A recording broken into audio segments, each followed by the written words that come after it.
What's up, guys? Let's take a look at today's advent of code. It's called Haunted Wasteland. We're lost in a desert with a map of nodes. Our first location points to 2, and each of those points to 2 more, and each of those to 2 more. But instead of just being a tree, they circle back around to previously seen nodes. And our path is right at the top. This says RL, which means right, left. So at the first one, we take the right side of the fork. At the next one, we take left. And then it just cycles right, left, right, left. The path might be longer, like here it's 3, or in the big data, it's a very long string, which my Google Translate thought was Welsh. Now, in the examples, they're organized. It goes AAA down to ZZZ, but that's not what it looks like in the big data. There's a AAA somewhere, and there's a triple Z somewhere, and that's our start and end. So I'm going to say it would be really annoying to loop through, find the A, find the Z, whatever, but what's going to be nice is if we make a dictionary where each one points to these two, then we can just jump. We can just say, hey, look up starting at AAA, and I don't have to know where the AAA was. So let's give it a shot. I have the data and the test data, but nothing else. So we're going to start writing part 1 and then turn it into part 2. So we're going to say part 1 with lines. This is how I've set up the last few lines is passed in. Maybe the big data, maybe a test, maybe another test, and it handles it either way. So first I'm going to say, let's get the path. It's right at the top. It's pretty simple. I'm going to say path equals, well, I want to take a cycle. The loop is going to be a while. Okay, these examples are kind of bad because they only take 3, 4, 5, 6 steps, but in the big part 1 and really in the big part 2, it's thousands, millions, billions of steps. So we have to cycle through this. So I'm going to import cycle of, what I would really like is a number so I can index, because we can treat these as a tuple just as they look like a tuple in the string, and we can say this is 0 and this is 1. So if this is 1, that means it equals R, and if this is 0, that means it doesn't equal R. So we can say C equals R for C, meaning character, in lines 0, because it's the first one. Now we have to import cycle from itertools, import cycle. Of course we could make our own with a little generator, but this is already perfectly suited for our situation. Let's test it out. Let's say for I in range 20, print next path, just so you can see what's going on. And then I'll run part 1 on the test. And since that's LLR, it's going to be, 001, 001, or true, false, true, false. But in Python, true, false are integers. There's no extra step of converting. They're just 0 and 1. Now, what we need is the graph, or the nodes and what they point to. So let's say graph equals, and this is, like I said, this is going to be a dictionary where we take each thing before the equals points to a tuple of the other guys. All strings, so there's no conversion or anything. We just line them up. So I'm going to say L, meaning the line. First 3 characters is the key of our dictionary, so it's before the colon. And then I think it's 7 to 10 for this guy, and then what is it for the next one? I had a little note over here. 12 to 15. Now this is the worst part when you're counting and you're like, what is this? What is this? And then this is going to be a tuple with parentheses. So we say for L in lines 2 to the end, because the big data has a blank, and to represent that, I just put a blank here. I could do like triple quoted strings around the whole thing, but they're small enough that it's not a problem. So now let's print the graph just to A, demonstrate what I'm talking about, and B, see if I made some mistakes. I didn't even run it.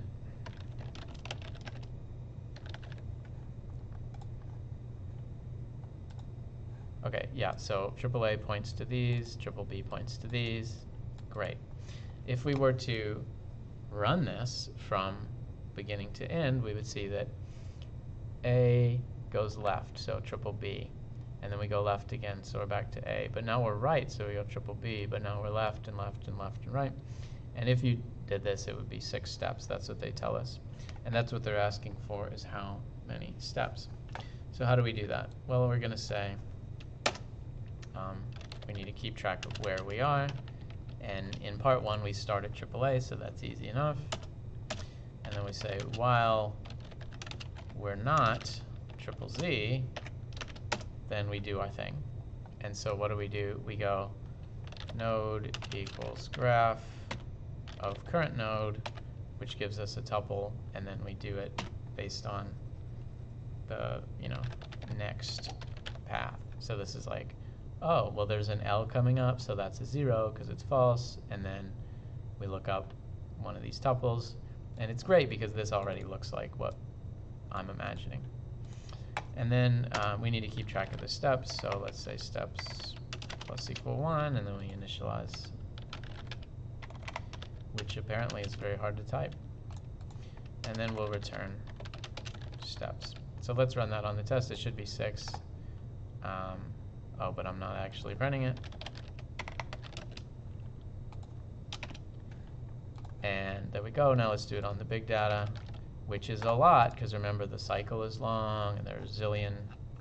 I think there are like 1,000 or 700 specific nodes to bounce around. But it doesn't take super long, because even though we're doing 18,000 steps, it's just looking up in a dictionary. It's just indexing a tuple. Both of those are fast enough, no problem. So there we go. That was the answer for part 1. Part 2 says, okay, they're actually these ghosts independent of space and time, and they're parallel pathing. Like, all of them take the first step, and then all of them take the second, and then all of them take the third. And instead of going from AAA to ZZZ, we're going from any, something something A to something something Z.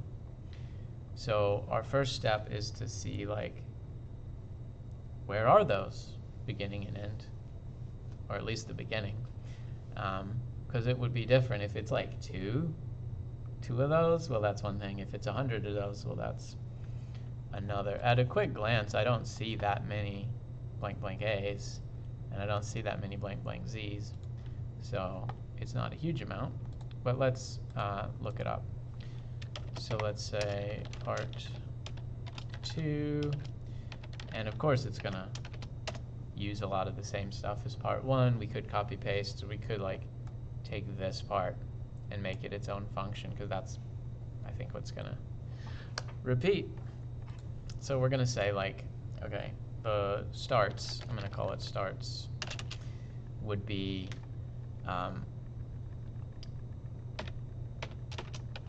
the first 3 characters, like the dictionary key thing, if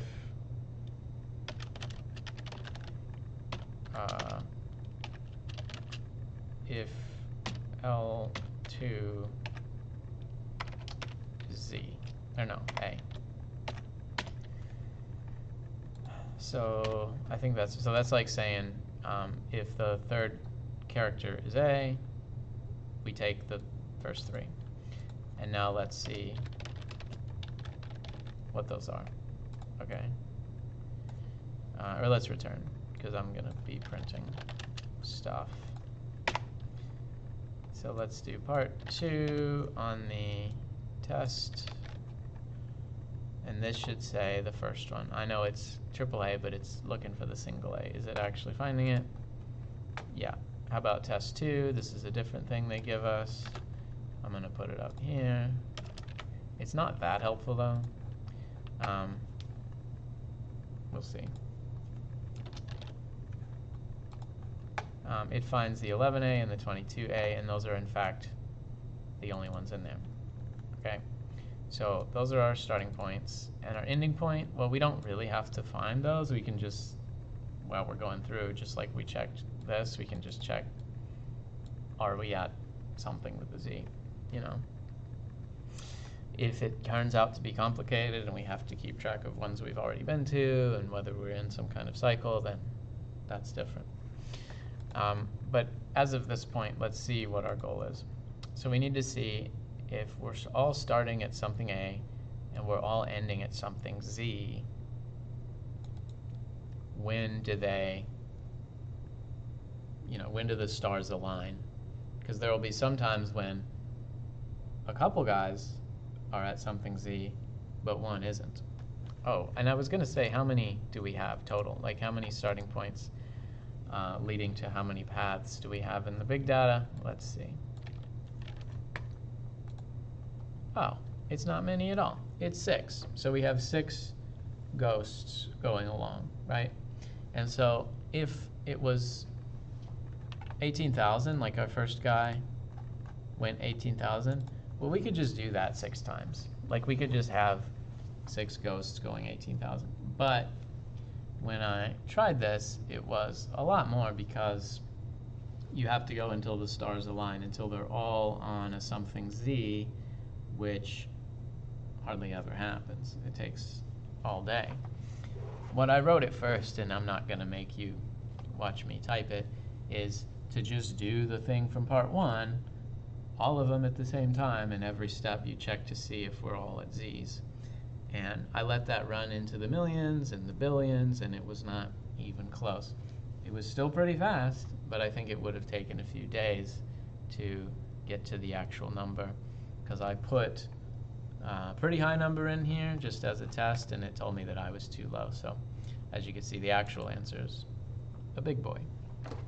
So how are we going to do it? Well, what I found, and this was not me, this was like when you get it wrong a couple times, they have a link to the subreddit and say, why don't you check out the subreddit? And people were talking about the least common multiple. So what happens is each of these ghosts is on a path, and they hit a Z at a predictable interval, and you need to see when those line up. So if one of them hits a Z every 5 and another one hits a Z every 6, well then 30 is when they will both be there at the same time.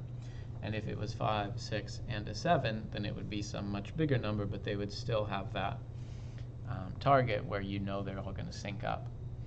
And if you Google, does Python have the least common multiple, you'll find some people saying no, because it didn't until a little more recently, but there is one. You can go from math, import LCM.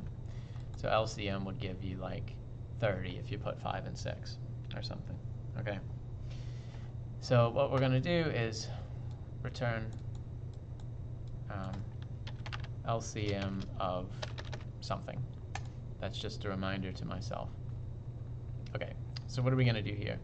Well, we need to tell it that you're not starting at AAA, you're not starting at triple Z, you're going to be doing a slightly different thing. Otherwise, it's all the same. So what I'd like to do is just keep all this and reuse it. So I'm going to say, where do we start? Actually, I'm going to call it node, because I've already used the word node in here, and that makes sense. And then when do we stop?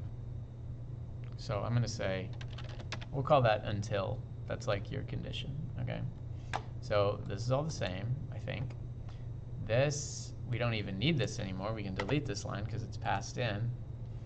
And this is where we have the issue. We have to say, like, while not until node. I guess that's a very strange phrase. But let's call this traverse. And then we'll say, okay, part 1 is just that with the parameters that we did. So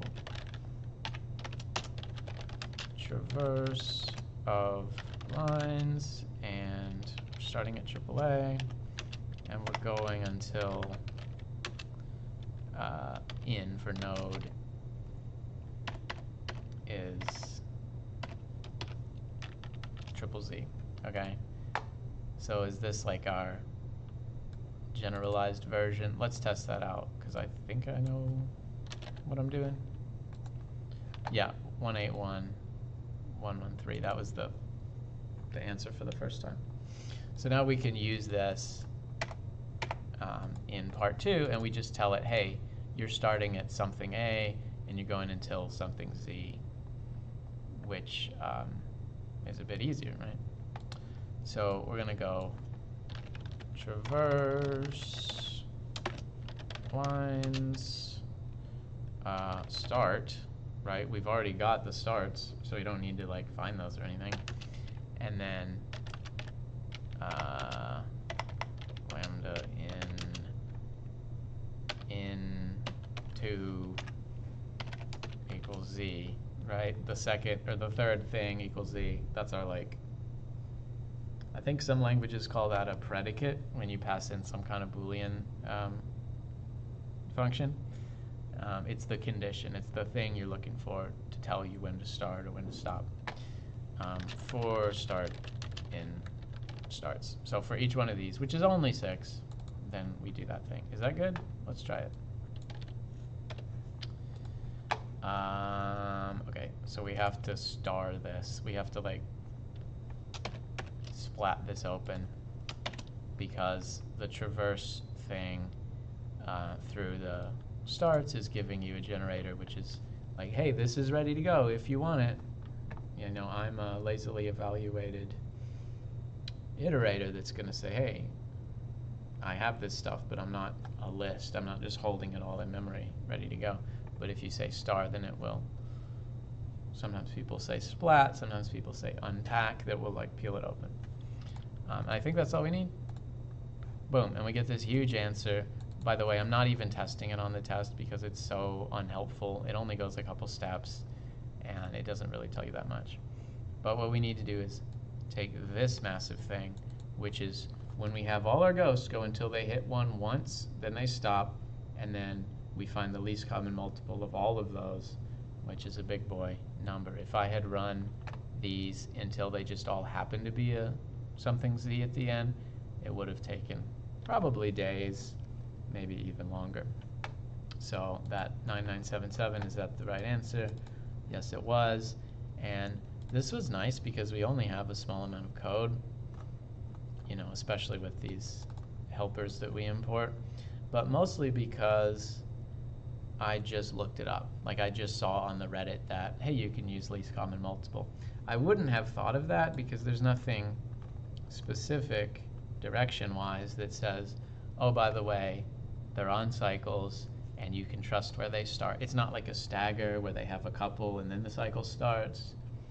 It's not like, oh, this one has a cycle that works differently. Nope, they're all just perfectly nice cycles. You don't have to think, okay, it hits a Z. Sometimes that counts, and other times there's just a random Z in the middle of a cycle.